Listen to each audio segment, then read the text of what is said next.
ভাই ও বোনেরা, আসসালামু আলাইকুম ওয়া রাহমাতুল্লাহ।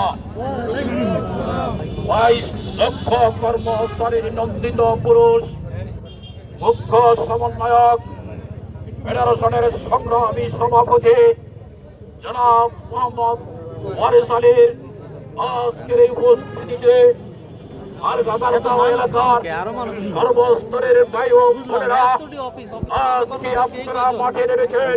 লোক ছিল হাজার হাজার লোক, কোন নির্দেশনা দেওয়ার লোক ছিল যেটা ছিল সবাই যে কথা দিয়েছিলেন, এইখানে আমরা আশ্বস্ত থাকতে চাই। মাননীয় উপদেষ্টা আজকের দিনের মধ্যে আপনার কমিটমেন্ট বাস্তবায়ন করুন।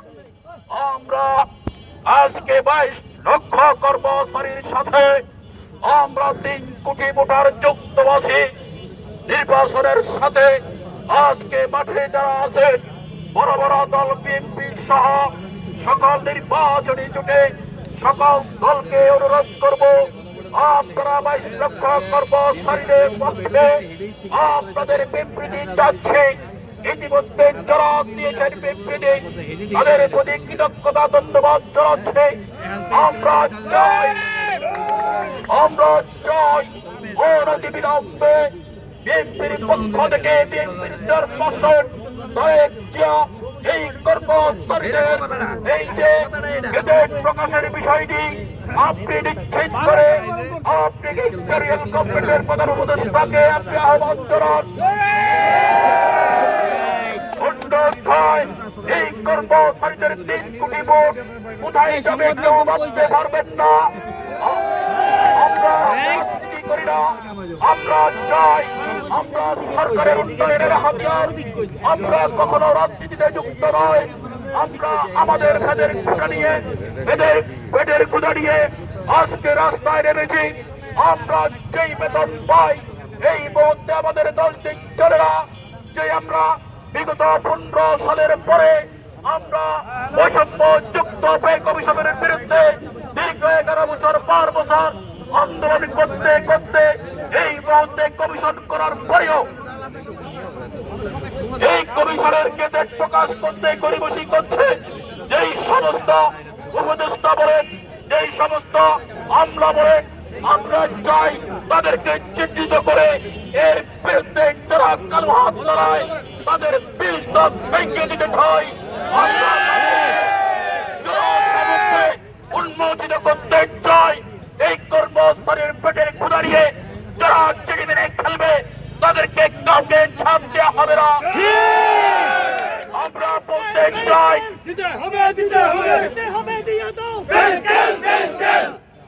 আমরা চাই এই আজকে দিনের মধ্যে গেজেট প্রকাশ না করা হলে আগামী শুক্রবার 6 তারিখ আমাদের মুখামিছিলের সিদ্ধান্ত হবে নির্বাচনে কি আমরা সুছুরি দাঁড়াবো না নির্বাচনে যুক্ত হবো। নির্বাচন আমাদের অধিকার।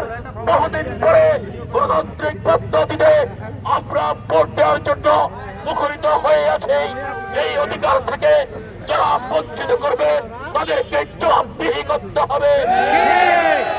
আমরা যেন নির্বাচনী দায়িত্ব থেকে এই 22 লক্ষ লোক যেন বিরত না থাকতে হয়।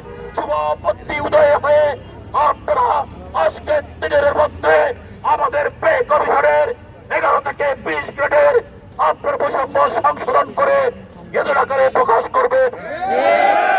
অন্যথায় সারা বাংলাদেশ ক্লাবস হয়ে যাবে। অন্যথায় সারা বাংলাদেশ অচল হয়ে যাবে।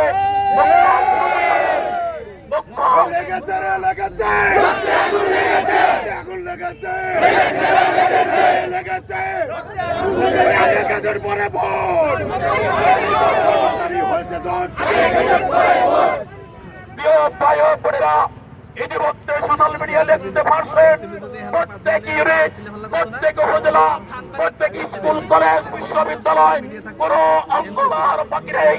সবাই স্টেপে উঠেছে, সবাই জেগে উঠেছে। রক্তের লেলিহান শিখা নিয়ে, আগুনের লেলিহান শিখা নিয়ে আর খেলতে যাবেন না। খেলতে গেলে মরতে হবে। আমরা বড়র জন্য প্রস্তুত আছি।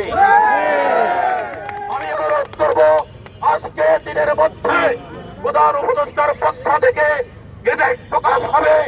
আমরা শান্তপ্রিয় হয়ে আমরা নির্বাচনের দায়িত্বে আমরা যুক্ত হব। আমরা গণতান্ত্রিক অধিকার পালন করব, সরকারের দায়িত্ব পালন করব। প্রিয় ভাই ও বোনেরা, আপনারা মুখ্য সমন্বয়ক আহ্বান করেছে আগামী শুক্রবার 6 তারিখ একজন ঘরে বসে থাকবেন না, একজন কোথাও যাবেন না। আমরা লক্ষ লক্ষ 22 লক্ষ লোকের শহীদ মিনারে আমরা যুক্ত হয়ে সেদিন দেখা আসা রচন করে দিতে চাই। যেখানে বাধা আসবে সেখানে রাজপথে শুয়ে যাব, সেখানে আমরা অবস্থান করব। আমরা কোন অবস্থাতে আমরা পিছু পড়ে যাব না। আমাদের দাবি আদায় না হওয়া পর্যন্ত, গেজেট হাতে না হওয়া পর্যন্ত শুক্রবার থেকে আমরা রাজপথে থাকবো। এই আহ্বান করে সকলকে ধন্যবাদ দিয়ে আমার বক্তব্য শেষ করছি। সবাইকে ধন্যবাদ। আসসালামু আলাইকুম ওয়া রাহমাতুল্লাহ।